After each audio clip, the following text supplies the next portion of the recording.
A lot of that same kind of teaching is happening in Prospect Park at the Prospect Park Tennis Center, which is operated by the Prospect Park Alliance. Here to tell us what's happening there and maybe even show us a couple of new tricks of the trade is their head pro and junior development director, Paul Curtin. Welcome, Paul. Thank you for having me. Paul, as far as, we were talking a little earlier before we came on, as far as overall the sports landscape here in Brooklyn and throughout the city. You're competing for football, basketball, tennis, you got boxing, you got track and field. Where does tennis fit in there with the youngsters these days? Good question.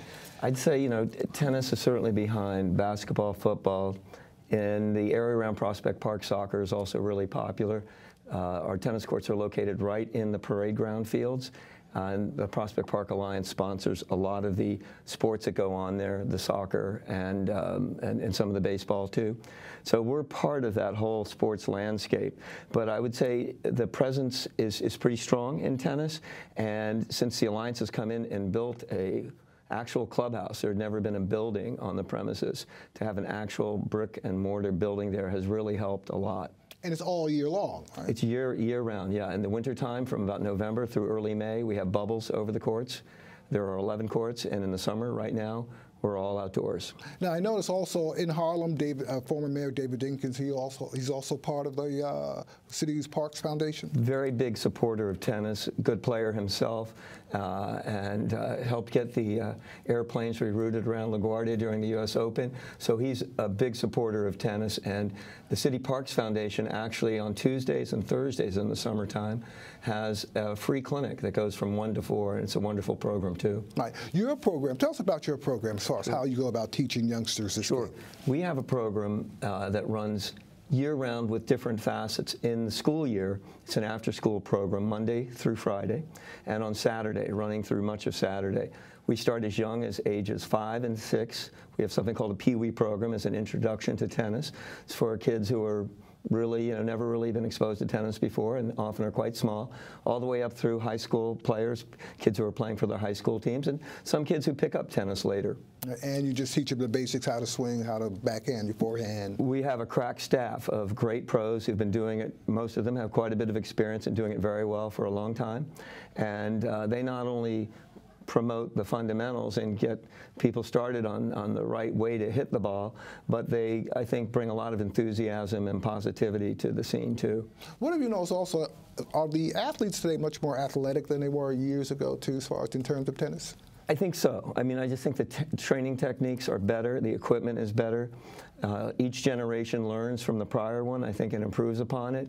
So yes, I would say it's a superior player that you're seeing at the top levels. All right, cool. Speaking of equipment, I'm going to go over some of the various rackets that are here. Now this one, I'm familiar with this one. Looks like a racquetball racket. Very similar. No string off the bottom of the grip, but not, almost about the same length.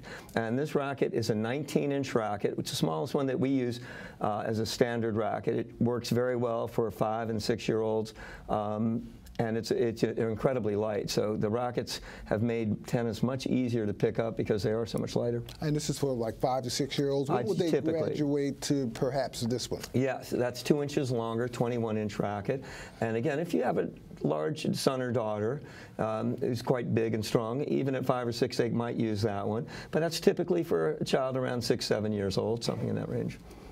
Yeah, we tend to go up in 2-inch gradations. That's a 23, which works, typically for an 8- or 9-year-old. And the next one you see right beyond that one is a 25-inch racket, typically good for a 10, maybe a small 11-year-old. Standard adult racket is 27 inches. So we really cover the spectrum. In terms of also equipment, conditioning. I know conditioning plays a big part today, especially you can see Venus Williams. Everyone talks about her body, how physically fit she is in terms of tennis. Yes. If you watch Serena and Venus, any of the top players, if you see Djokovic, Federer, Nadal, when they're playing, and you watch the way they move around the court and how long and how quickly they have to cover it, you realize they're in amazing shape. Yeah. Let's talk about the various also balls. Let's go over this one. This is the traditional Wilson, right? Yes, we have. This has really been the biggest revolution in junior tennis in the last 10 to 15 years. Why the revolution as far as in terms of the balls? Now, if you see this ball right here is a standard tennis ball, and It's been used for generations, hasn't changed at all, really. But what manufacturers and players started to realize is that for a small child, this ball is heavy, hard, not easy to deal with, very hard to control. So we have a full spectrum here. This would be the starting point. It's a sponge ball, you can see. Totally could wipe the cabinet counter with that thing. So that's for a 5-year-old. 5 or 6-year-old, very light, springy, easy to hit. The next step would be this maroon and this one? This one right here. Not quite as big, fuzzy like a typical tennis ball. It has 36 on it, meaning a 36-foot long court. Standard court is 78 feet in length, so it's about half court. And the ball to an adult seems like a dead, heavy, kind of clunky tennis ball, but to a young player, it's lighter, easier to hit. It doesn't bounce over their heads. All right, this one? That's the next stage up, and this would be typically for a player who's had some experience, perhaps around 8, 9, 10 years of age. 60 is written on there, so it's about 2/3 court, 60-foot court. In terms of the game, how it's going, I see the women are just doing it. They're blowing up this game. They're doing really well. But the men are lacking, not doing as well as they used to. Do you see a lot of talent in that department coming up as far as the boys, young boys? See a lot of talent coming up, both female and male. Nationally, you're right. Right now, the men's game in this country's hurting a little bit. We've got a few great players, John Isner and some others, but the women have kind of surprised and impressed everyone with a bunch of them coming up from Sloane Stephens to Madison Keys, Madison Bringle. So Serena obviously is ruling the roost internationally. But do you think it's because the boys or they just fall off eventually, or I mean the real good talent that's out there and they go somewhere else? Hard to say. You know, about 20 years ago, the U.S. had a really rare moment with Sampras, Courier, Agassi, Chang, all these great players, all in the top 7 or 8 in the world. That's somewhat unusual and hard to predict and really hard to absolutely guarantee. So it tends to ebb and flow a little bit. But I think it's just a matter of time before the U.S. comes back strong. We have a lot of young talent around the area. It's a really diverse neighborhood.